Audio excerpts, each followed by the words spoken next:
तो चलिए आज थोड़ा सा ओम्स लॉ के बारे में जान लेते हैं। ओम्स लॉ के बारे में जानने से पहले आपको दो चीजें जानना जरूरी है, वो है करंट और पोटेंशियल डिफरेंस।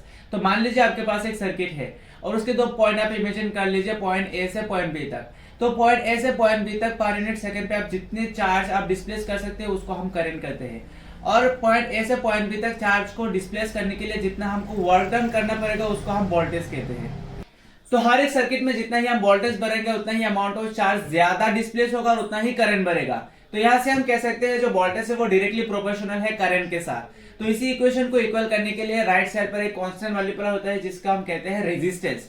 तो रेजिस्टेंस वो चीज है जो हर एक सर्किट में करंट को आराम से जाने से रोकता है। मान लीजिए आपने आपके घर पे एक सर्किट क्रिएट किया है, एक बल्ब को एक वायर के जरिए एक सेल से जोड़ के।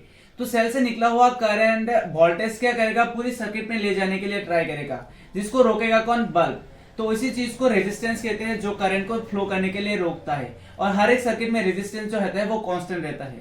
तो इसी चीज को ओम्स लॉ कहते हैं। ऐसी साइंस के लिए हमें फॉलो करें।